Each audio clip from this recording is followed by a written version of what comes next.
Hello friends, welcome to our channel. எல்லா ஃபங்க்ஷன்ஸ்லயுமே நமக்கு ரொம்ப ஃபேவரட்டா இருக்குது சேனக்கிழங்கு கட்லெட். அதை இன்னைக்கு நம்ம வீட்லயே எப்படி பண்றதுன்னு பார்க்க போறோம். இந்த சேனலுக்கு புதுசா இருந்தீங்கன்னா மறக்காம சப்ஸ்கிரைப் பண்ணுங்க. சேனக்கிழங்கு கட்லெட் பண்றதுக்காக ஒரு 1/2 கிலோ சேனக்கிழங்கு எடுத்திருக்கோம். ஒரு குண்டால தண்ணி ஊத்தி புளியை கொஞ்சம் அதுல ஊற வச்சுக்கலாம்.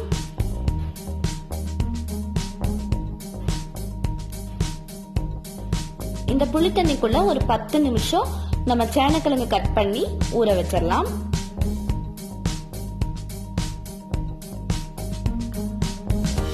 பத்து நிமிஷத்துக்கு அப்புறமா வடிச்சு எடுத்துடலாம்.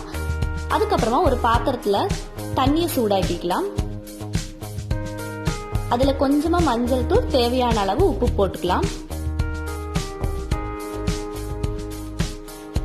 தண்ணி சூடானதுக்கு அப்புறமா நம்ம கட் பண்ணி வச்சிருக்க சேனக்கிழங்க இந்த தண்ணியில போட்டுடணும்.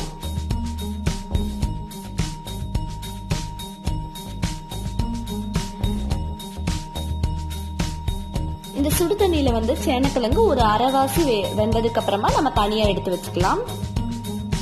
ஃபுல்லா வேக வேண்டாம், ஒரு அரைவாசி வெந்தா போதும்.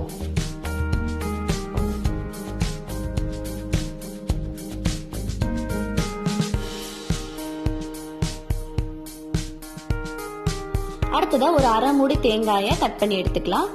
அதுல சோம்பு ஒரு ஸ்பூன் சேர்த்துக்கலாம். பட்டை, கிராம்பு சேர்த்துக்கலாம்.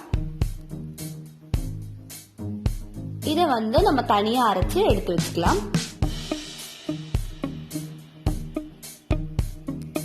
அடுத்ததா ஒரு பேன்ல எண்ணெய் ஊத்தி அதையும் சூடு பண்ணிக்கலாம்.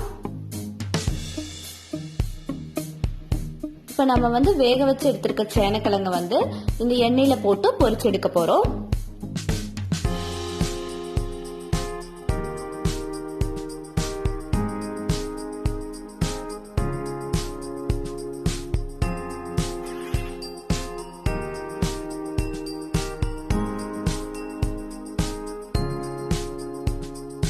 இந்த சேனக்கிழங்கு இந்த எண்ணெயில நல்லா பொரியணும்.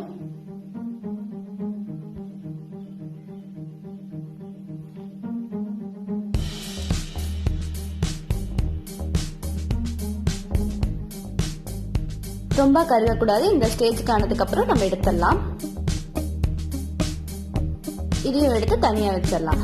அடுத்ததா ஒரு பாத்திரத்துல ஒரு 2 ஸ்பூன் எண்ணெய் ஊத்திக்கலாம். எண்ணெய் சூடானதுக்கு அப்புறமா சோம்பு ஒரு ஸ்பூன் போட்டுடலாம். பட்டை, கிராம்பு சேர்த்துக்கலாம்.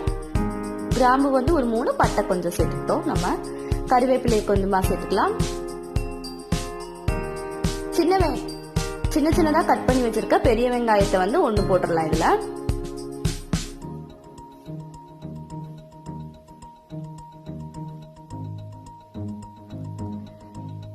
இஞ்சி பூண்டு பேஸ்ட் பண்ணி வச்சிருக்கிறது 1 ஸ்பூன் சேர்த்துக்கலாம்.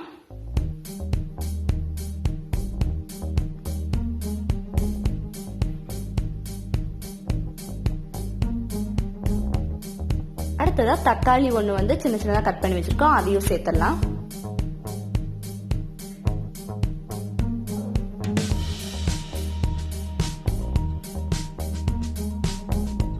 நம்ம அரைச்சு வச்சிருக்க தேங்காயை இதுல ஊத்திடலாம்.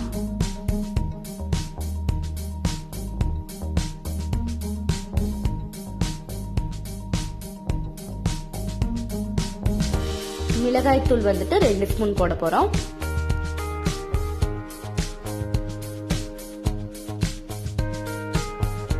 மல்லித்தூள் 1 ஸ்பூன்.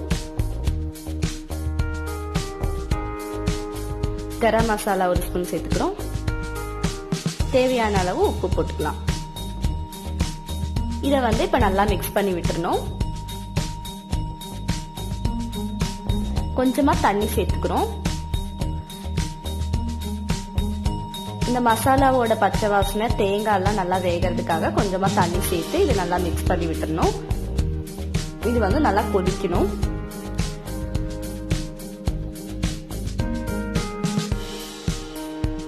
கொதிச்சதுக்கு அப்புறமா நம்ம ஃப்ரை பண்ணி வச்சிருக்கிற சேனக்கிழங்கு எடுத்து இதுல சேர்த்துக்கலாம். இப்ப நம்ம நல்லா மிக்ஸ் பண்ணி விட்டுலாம். எல்லா சேனக்கிழங்குலயுமே இந்த மசாலா நல்லா படுற மாதிரி நல்லா நம்ம மிக்ஸ் பண்ணி விட போறோம்.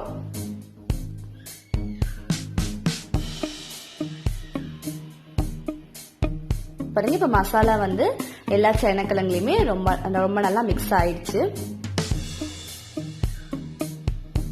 இப்போ நமக்கு ரொம்ப டேஸ்டியான சேனக்கிழங்கு கட்லெட் ரெடி ஆயிடுச்சு. இப்போ நம்ம ஸ்டவ் ஆஃப் பண்ணிடலாம். அதுக்கப்புறமா கொத்தமல்லி தழை வந்துட்டு மேலால தூவி விட்டுடலாம். இப்போ மிக்ஸ் பண்ணியாச்சு. நமக்கு ரொம்ப டேஸ்டியான ஸ்பைசியான சேனக்கிழங்கு கட்லெட் ரெடி ஆயிடுச்சு. இதை வந்து மறக்காம ட்ரை பண்ணி பாருங்க. இந்த வீடியோ பிடிச்சிருந்தா மறக்காம சப்ஸ்கிரைப் பண்ணுங்க, லைக் பண்ணுங்க, ஷேர் பண்ணுங்க.